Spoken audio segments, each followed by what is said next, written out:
Setting financial goals with mutual funds. We'll talk about setting clear financial goals before investing in mutual funds. Whether it's buying a home, funding education, or planning retirement, defining your goals helps determine the right fund types, investment amounts, and timelines. Goals also guide your risk tolerance and asset allocation. Having specific, measurable goals keeps you focused and motivated. Remember to review and adjust your goals as your life changes. With mutual funds, you can tailor your investments to meet your unique financial aspirations. Next, we'll show you how to evaluate past performance of mutual funds.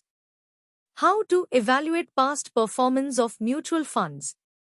We'll discuss how to evaluate the past performance of mutual funds. Look at long-term returns, 3, 5, and 10 years, to understand consistency.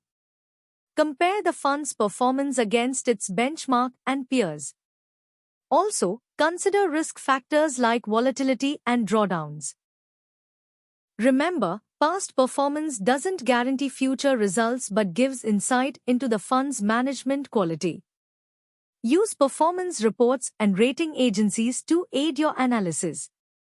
Evaluating performance helps you make informed decisions and select the right funds. Next, we'll talk about the impact of interest rates on mutual fund returns. The impact of interest rates on mutual fund returns. We'll explore how interest rates affect mutual fund returns, especially debt funds. When interest rates rise, bond prices typically fall, which can lower the value of debt funds. Conversely, when rates drop, bond prices and debt fund values usually increase. Equity funds can also be indirectly affected, as changes in interest rates influence the economy and corporate profits. Understanding this relationship helps you anticipate how your mutual fund investments might perform in different rate environments. In the next video, we'll discuss how to handle market volatility with mutual funds.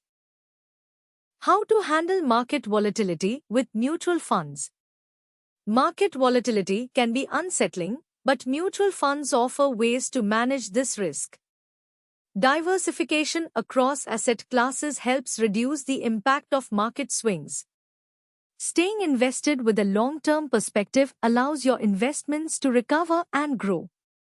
Regular investing through SIPs averages out purchase costs over time. Avoid making impulsive decisions based on short-term market movements. Consult your financial advisor if you're unsure. Understanding and managing volatility is key to successful mutual fund investing. Next, we'll explore asset allocation strategies using mutual funds. Mutual funds and asset allocation strategies. We'll discuss asset allocation strategies using mutual funds. Asset allocation means dividing your investment across different asset classes like equities, debt, and cash to balance risk and returns. Your allocation depends on factors like age, risk tolerance, and financial goals. For example, younger investors might prefer higher equity exposure for growth, while those nearing retirement may shift to debt for stability. Mutual funds make it easy to implement these strategies by offering diverse fund options. Regularly review and adjust your allocation as your goals and market conditions change. Next, we'll explain what a fund prospectus is and why it matters. What is a fund prospectus and why it matters?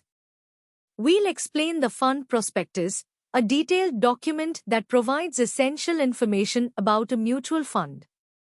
It includes the fund's objectives, investment strategy, risks, fees, fund manager details, and past performance. Reading the prospectus helps you understand what you're investing in and the associated risks. It's a vital resource to compare funds and make informed decisions. Always review the prospectus before investing. In the next video, we'll discuss exit loads and lock-in periods in mutual funds. Understanding exit loads and lock-in periods. Today, We'll talk about exit loads and lock-in periods, terms you should know when investing in mutual funds. An exit load is a fee charged if you redeem your units before a specified period, usually to discourage short-term trading. Lock-in periods are mandatory holding durations during which you cannot redeem your investment, common in tax-saving funds like ELSS. Knowing these helps you plan your investments and avoid unexpected charges. Always check the exit load and lock-in details before investing. Next, we'll explore ELSS funds for tax saving. Mutual funds for tax saving, ELSS explained. We'll explore equity-linked savings schemes, or ELSS.